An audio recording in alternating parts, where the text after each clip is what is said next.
Hello friend, मैं आनंद राज। आप सबको भी देखिए, बहुत लोग पूछ रहे हैं कि सर कितना नंबर लाना होगा स्टेट में, क्योंकि ज़्यादा दिन एग्ज़ाम में है नहीं। 4 तारीख से एग्ज़ाम स्टार्ट हो रहा है। तो देखिए, आपका 150 नंबर का एग्ज़ाम होता है। 150 नंबर में आपका दो पार्ट इसका होता है। एक तो मेन, तो आपका जो 100 नंबर का आएगा वो आपके मेन सब्जेक्ट से आएगा। जैसे आपका SST है तो 3 सब्जेक्ट से बोला है, पूछेंगे हम। सोशल साइंस में आपका हिस्ट्री हुआ, ज्योग्राफी हुआ, फिर आपका सिविक्स हुआ। और इधर 50 नंबर का जो होता है कॉमन होता है, और ये सभी को पढ़ना है।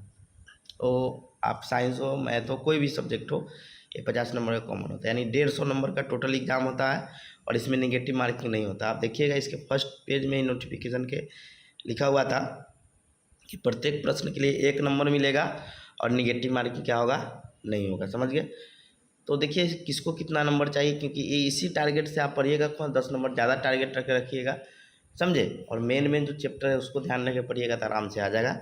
और जो लोग को 50 नंबर का जो पूछता है, जिसमें 30 नंबर का आपका पैडागोजी रहेगा, 20 नंबर का मैथ रीजनिंग रहेगा, तो ये लोग जिसका ये ठीक होगा, समझिए, तो उसका रिजल्ट बनने का ज़्यादा संभावना रहता है। अब देखिए, आपको बताते हैं किसको कितना नंबर चाहिए। तो देखिए, सबसे देखते हैं, पहले सबसे ऊपर लिखा हुआ है यहाँ पर सामान्य लिखा हुआ है। यानी जनरल में जो लोग होंगे, यानी EWS जनरल दोनों में, EWS के लिए कोई नहीं होता है, सिर्फ आरक्षण 10% मिला हुआ है। तो यहाँ जनरल या EWS में होंगे, आपको 75 नंबर लाना होगा। यानी 150 का 50% जो होता है आपका होगा वो 75 नंबर होगा। 150 का आप 50% निकालिएगा तो आपका कितना होगा, वो तो 75 नंबर होगा। समझ गए? तो जो भी लोग जनरल और EWS में आते हैं, महिला लोग का नहीं, समझे, पुरुष का बात कर रहे हैं, उन लोग को कितना लाना है, तो उन लोग को 75 नंबर लाना है। समझ गए? जो भी लोग EWS में होंगे या जनरल में होंगे, लड़का होंगे, तो उनको 75 नंबर लाना है। समझ गए? उसके बाद आता है पिछड़ा वर्ग, यानी BC। जो लोग BC2 बोलते हैं, पिछड़ा वर्ग, लड़का जो भी होंगे, समझे, उनको 45.5% इसको नंबर में बदलिएगा तो 68.25 आएगा। तो इसमें आपका निगेटिव होता नहीं है कि काट के पॉइंट में आएगा, यानी आपको 69 नंबर लाना होगा। समझ गए? यानी कितना नंबर, 69 नंबर लाना होगा BC को। समझ गए? BC को कितना लाना होगा, तो 69 नंबर लाना होगा। उसके बाद अत्यंत पीछे EBC या BC1 इसी को बोला जाता है, EBC। तो इनको चाहिए आपको 42.5% है, यानी ये आपका आएगा 63.75, बदलिएगा तो 64, मतलब अथी में चाहिए तो 64 नंबर आपको चाहिए। जो लोग आपके BC1 में होंगे, या इनको EBC बोला जाता है, EBC, जिसमें भी होंगे EBC में, उनको 64 नंबर लाना है।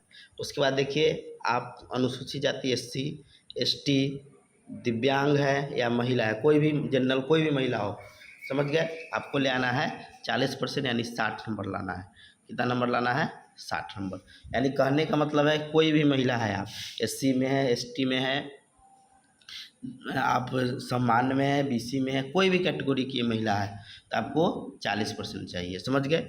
दिव्यांग है, कोई भी पुरुष हो या महिला, कोई मतलब पुरुष भी दिव्यांग होगा, तो उनको भी कितना नंबर लाना है, 60 नंबर लाना है। SC ST वाले को भी कितना चाहिए, तो 60 चाहिए। तो ये आपका 3 को जो है, अनुसूचित जाति, अनुसूचित जनजाति, उसके बाद आपका दिव्यांग, फिर महिला, इनको 60 नंबर।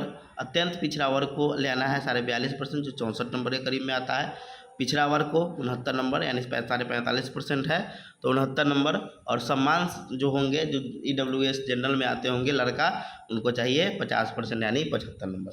अब उसी अनुसार से आप टारगेट कीजिए कि हमको 50 में, मान लीजिए इधर 35 आपको, हम 35 आ जाता है, जिनका भी 50 में इधर 35 आ जाता है, और उधर 100 में उधर आपका मान लीजिए टारगेट रखिए 50 नंबर का, 100 में टारगेट रखिए कितना, 50 नंबर का, तब आपका 85 हो जाएगा, आराम से आपका रिजल्ट हो सकता है।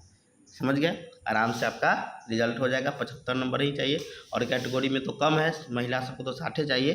तो इसके अकॉर्डिंग आप क्या कर सकते हैं, तैयारी मेन इसमें ज़्यादा नंबर उठाइए। 50 नंबर वाला में आप CDP वगैरह सीटेट में पढ़े ही हैं, उससे रिलेटेड 30 नंबर का रहेगा, मैथ रहेगा, रीजनिंग रहेगा, उससे आप कवर कर सकते हैं। तो इसको ध्यान में रखिएगा कि हमको 50 नंबर वाला में ज़्यादा नंबर गेन करना है, और इधर आपका 100 नंबर में 50% की कोशिश कीजिएगा नंबर गेन करने का।